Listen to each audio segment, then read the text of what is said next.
இயேசுவில் எனக்கு மிகவும் பிரியமான மாத தொலைக்காட்சி நேயர்களே, தினம் ஒரு திருப்பாடல் என்கிற நிகழ்வு வாயிலாக இதோ இந்த நாளின் திருப்பாடலை சிந்திக்க உங்களோடு இணைவதில் மிகுந்த மகிழ்ச்சி அடைகிறேன். மீட்புக்காக கிண்ணத்தை கையில் எடுத்து ஆண்டவருடைய பெயரை தொழுதிடுவேன் என்ற தலைப்பின் கீழாக திருப்பாடல் 116 தியானிக்க திரு அவை நம்மை அன்போடு அழைக்கிறது. இதோ இந்த திருப்பாடல் தன்னகத்தை 19 வசனங்களை கொண்டதாக இருக்கிறது. முதல் 2 வசனங்கள் ஆண்டவர் என்னுடைய மன்றாட்டை கேட்டருளினார் என்பதை வெளிப்படுத்துகிறது. 3, 4 ஆகிய இந்த 2 வசனங்கள் இதோ சாவின் கயிறுகள், துன்பங்கள், துன்ப முடிச்சுகள் என்னை கட்டி கொண்டிருக்கின்றன என்கிற, இதிலிருந்து நான் எப்படி வெளிவர வேண்டும் என்ற ஆண்டவரை நோக்கிய மன்றாட்டாக இருக்கிறது. அதை தொடர்ந்து 5 11 வரை உள்ள வசனங்கள் மிக அழகாக ஆண்டவர் என்னை விடுவித்தருளினார் என்பதை வெளிப்படுத்துகிற ஒரு மூலக்கூறாக இருப்பதை பார்க்கிறோம்.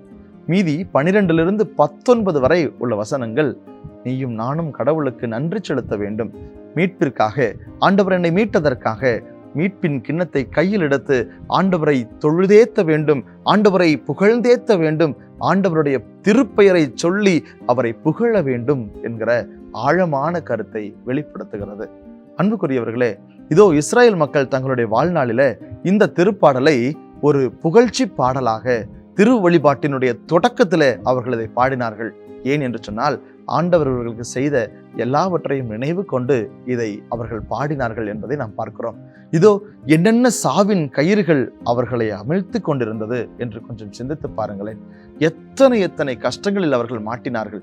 இதோ இந்த திருப்பாடல் இவர்கள் பாபிலோனிய தலையை குறிப்பிடுகிறதை சுட்டி காட்டுகிறது.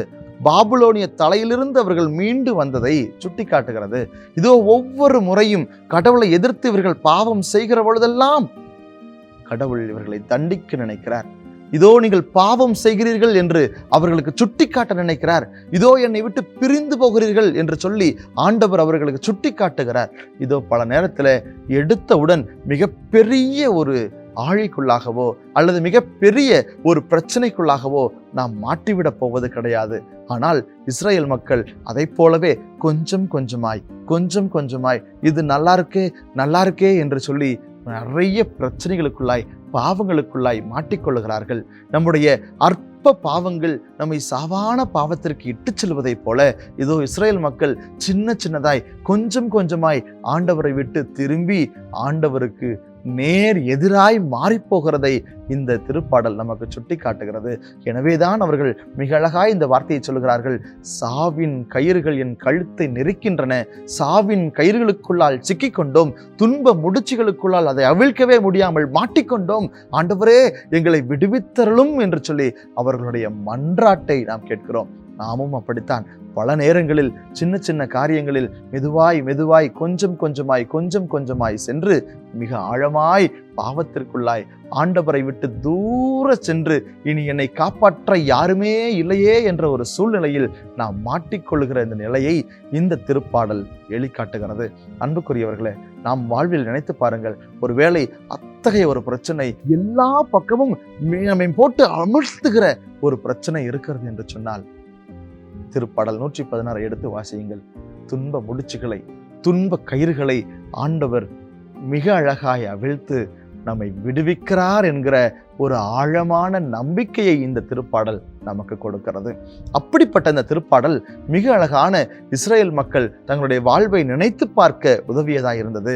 அவர்கள் மீண்டும் பாபிலோனியத்திலிருந்து திரும்பி வருகிற பொழுது, அந்த அடிமை தலையை விட்டு மீண்டும் வருகிற பொழுது, மீண்டும் அவர்கள் புதிய ஆலயத்தை கட்டி ஆண்டவரை வழிபட அவர்கள் தயாரான பொழுது, இதோ இனி ஆண்டவரை விட்டு ஒருபோதும் நாங்கள் பிரிந்து போக மாட்டோம், இதோ ஆண்டவரோடு நாங்கள் எந்நாளும் ஒன்றித்திருப்போம் என்ற அந்த ஒரு மனநிலையில் இதோ நாங்கள் எவ்வளவு பாவம் செய்தாலும், ஆண்டவரை விட்டு எவ்வளவு தூரம் நாங்கள் பிரிந்து சென்றாலும், ஆண்டவர் எங்கள் மீது கொண்டிருக்கிற அளவு கடந்த அன்பிற்கு, நான் ஆண்டவரே என்னை காப்பாற்றும் என்று கேட்டால் ஓடி வந்து கரம் பிடித்து எங்களை தூக்கி எங்களை காப்பாற்றுகிற அந்த ஆண்டவருடைய அந்த அளவு கடந்த அன்பிற்கு நாங்கள் என்ன செய்ய போகிறோம் என்ற வார்த்தைக்கு மிக அழகாக மீட்பின் கிண்ணத்தை கையில் எடுத்து ஆண்டவருடைய திருப்பெயரை சொல்லி ஆண்டவரை புகழ்ந்தேத்துவோம் என்கிற அந்த இஸ்ரேல் மக்களின் அழகான ஒரு மனநிலையை இன்று நீங்களும் நானும் பெற்றுக்கொள்ள வேண்டும் என்று திரு அவை எதிர்பார்க்கிறது.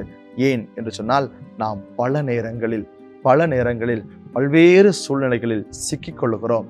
என்ன செய்வது என்று தெரியாமல் தவிக்கிற அந்த வேளைகளில் ஆண்டவர் அவரே நமக்கு அடைக்கலமாய், அவரே நமது கற்பாரையாய், அவரே நம்மை காக்கிற கடவுளாய், அவரே நம்முடைய மீட்பராய் இருக்கிறார் என்பதை உணர்ந்து மீட்பின் கிண்ணத்தை கையில் எடுப்போம். ஆண்டவரை புகழ்ந்தேத்துவோம். ஆண்டவர் இதுவரை எனக்கு செய்த நன்மைகளை நினைத்து மீட்பின் கிண்ணத்தை கையில் எடுப்போம். ஆண்டவருடைய திருப்பெயரை சொல்லி கூப்பிடுவோம். ஆண்டவர் எனக்கு கொடுத்த சாவின் கயிறுகள் பல்வேறு நோய்களாய் இருக்கலாம். அந்த நோய்கள் என் உடலை போட்டு தாக்கலாம். அடுத்து என்ன செய்ய முடியும் என்பதை நமக்கு சுட்டிக்காட்ட முடியாமல், அடுத்து நான் ஒன்றுமே முடியாது, ஒன்றும் செய்ய இயலாது என்ற ஒரு சூழ்நிலையில் நாம் இருக்கலாம். இதோ அந்த ஒரு சூழ்நிலையிலும் ஆண்டவர் என்னை விடுவிப்பார் என்கிற ஆழமான நம்பிக்கையில மீட்பின் கிண்ணத்தை கையில் எடுப்போம். ஆண்டவருடைய திருப்பெயரை சொல்லி எப்பொழுதும் ஆண்டவரை புகழ்ந்தேத்துவோம். செபிப்போமா. ஆற்றலின் நாயகனே இறைவா, உம்மை போற்றுகிறோம், உம்மை புகழுகிறோம். எத்தகைய துன்பம் வந்தாலும் எல்லா துன்ப வேளையிலும் நீர் உடன் இருக்கிறீர். இருள் சூழ்ந்த பள்ளத்தாக்கில் நான் நடக்க நேர்ந்தாலும் நீர் என்னோடு இருப்பதால் எத்தீங்கிற்கும் நான் அஞ்சிடேன். ஆண்டவரே, நீர் என்னை காக்கிற கடவுள், என்னை வழிநடத்துகிற கடவுள், என்னை படைத்த கடவுள், என்னை இந்நாளும் ஒவ்வொரு நாளும் பராமரிக்கிற கடவுள் என்பதை முழுவதாய் உணர்ந்து ஆண்டவரே, மீட்பின் கிண்ணத்தை கையில் எடுத்து உம்முடைய திருப்பெயரை சொல்லி உம்மை புகழ்ந்தேத்திட எங்களுக்கு வரம் தாங்க. ஒவ்வொரு நாளும் அத்தகைய மனநிலையில் வாழ இந்த நாளை நிறைவான நாளை ஆசீர்வதிப்பீராக. எங்கள் ஆண்டவராகிய கிறிஸ்து வழியாக உம்மை மன்றாடுகின்றோம். ஆமென்.